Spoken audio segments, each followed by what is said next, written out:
2006 সালের 28 অক্টোবর তারা জামাত ইসলামী ছাত্র শিবিরকে টার্গেট করেছে। 2024 সালের জুলাই আগস্টে শুধুমাত্র জামাত ইসলামী ছাত্র শিবিরকে টার্গেট করেছে। এর দ্বারা প্রমাণিত হয় বাংলাদেশের দেশপ্রেমিক দল হিসাবে, জনগণের সংগঠন হিসাবে জামাত ইসলামী ছাত্র শিবিরকে শুধুমাত্র তারা শক্তিশালী প্রতিপক্ষ মনে করেছে বলেই আমাদেরকে তারা টার্গেট করেছিল। মানবিক রাষ্ট্র থেকে বাংলাদেশ মূলত 2024 সালের 5 আগস্ট পর্যন্ত একটি পাশবিক রাষ্ট্রে পরিণত করার চক্রান্তের শুরু ছিল 2006 সালের 28 অক্টোবর।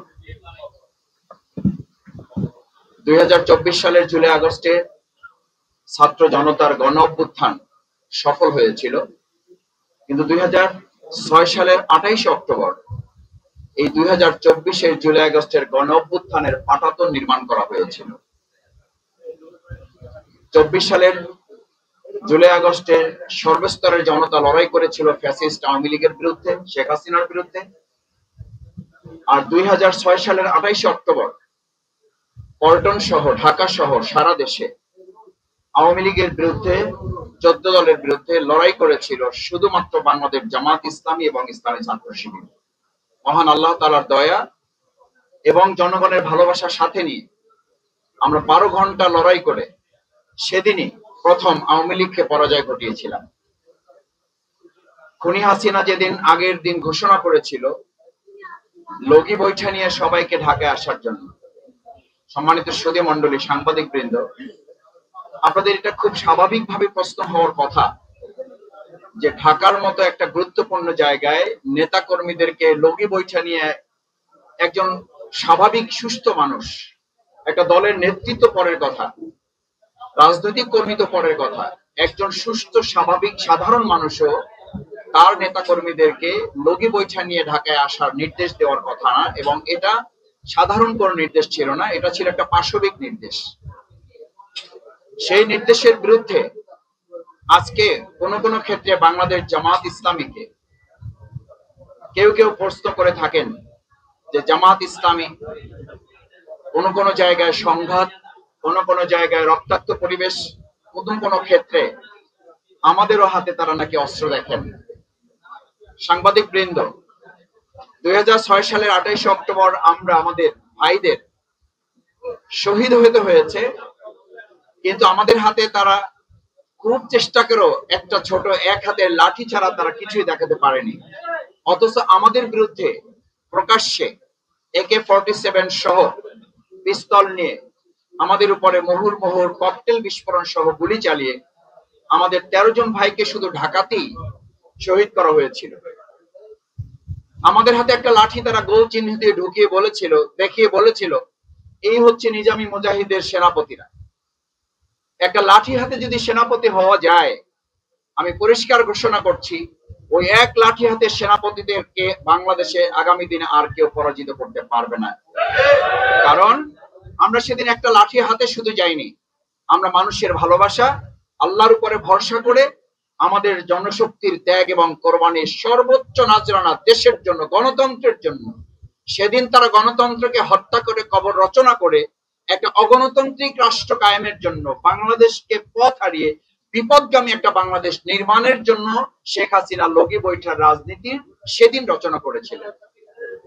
সম্মানিত ভাই এবং বন্ধুগণ, আমাদের সেদিন নেতৃবৃন্দ অত্যন্ত সাহসিকতার সাথে, অত্যন্ত দৃঢ়তার সাথে সেই পরিস্থিতি মোকাবেলায় যে ভূমিকা রেখেছিলেন, ফলশ্রুতিতে পরবর্তী বাংলাদেশ বিনির্মাণে আজকে 2024-এর এই জুলাই আগস্টের গণ অভ্যুত্থানের বীজ সেদিন রচিত হয়েছিল। সেদিন নিজামী ভাই, সেদিন শহীদ আলী হাসান মোহাম্মদ মুজাহিদ ভাই, তাদেরকে ওখানে যাওয়ার জন্য আমাদের পক্ষ থেকে পরামর্শ দেওয়া হয়েছিল যদি না যাওয়া হয় তাহলে ভালো হয়। ওনারা বলেছিলেন যদি আমরা না যাই তাহলে কর্মীরা ওখানে থাকবেন কি করে। তারা শুধু যান নাই, তারা বক্তব্য দিয়েছেন। এবং যখন নিজামী ভাই বক্তব্য শুরু করেন তখন নতুন করে আওয়ামী লীগের তৎকালীন দুষ্কৃতিকারী সন্ত্রাসী হায়েনারা নিজামী ভাই, মুজাহিদ ভাই এবং মঞ্চ লক্ষ্য করে যখন তারা ককটেল এবং গুলি বর্ষণ করা শুরু করেন, নিজামী ভাইকে বলা হয়েছিল আপনি একটু বসে গেলে, নিরাপত্তার জন্য এখন বসে যাওয়া প্রয়োজন। উনি বসেছিলেন।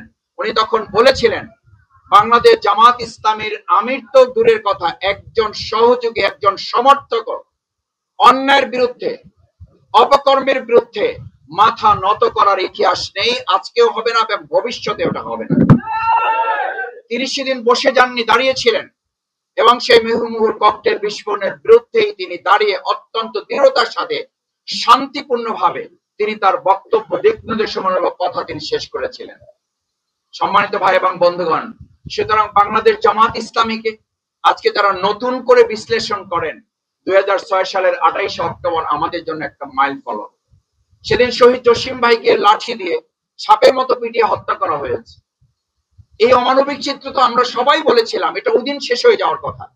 ওই দিন তো 4 দলীয় জোট ছিল, তাহলে আজকে তো প্রশ্ন হওয়া উচিত 4 দলীয় জোট যদি হয়, সেই জোট সরকারের শেষ ক্ষমতা হস্তান্তরের দিন শুধুমাত্র জামাত ইসলামী এবং ছাত্র শিবিরকে টার্গেট করে, আওয়ামী লীগ আমাদেরকে টার্গেট করে কেন আমাদের বিরুদ্ধে সেদিন মাঠে নেমেছিল?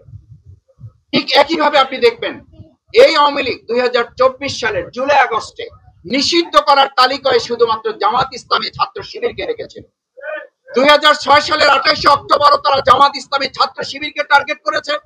2024 সালের জুলাই আগস্টে শুধুমাত্র জামাত ইসলামী ছাত্র শিবিরকে টার্গেট করেছে। এর দ্বারা প্রমাণিত হয় বাংলাদেশের দেশপ্রেমিক দল হিসাবে, জনগণের সংগঠন হিসাবে জামাত ইসলামী ছাত্র শিবিরকে শুধুমাত্র তারা শক্তিশালী প্রতিপক্ষ মনে করেছে বলেই আমাদেরকে তারা টার্গেট করেছিল। সেই জন্য আধিপত্যবাদের বিরুদ্ধে মাথা উঁচু করে দাঁড়িয়ে থাকা এই সংগঠন জামাত ইসলামী এবং ছাত্র শিবিরকে যদি শেষ করে দেওয়া যায়, তাহলে আধিপত্যবাদ এবং ফ্যাসিবাদরা মনে করে তারা তাদের মতো এই বাংলাদেশকে আবার ফ্যাসিবাদ এবং আধিপত্যবাদের দিকে নিয়ে যেতে পারবে।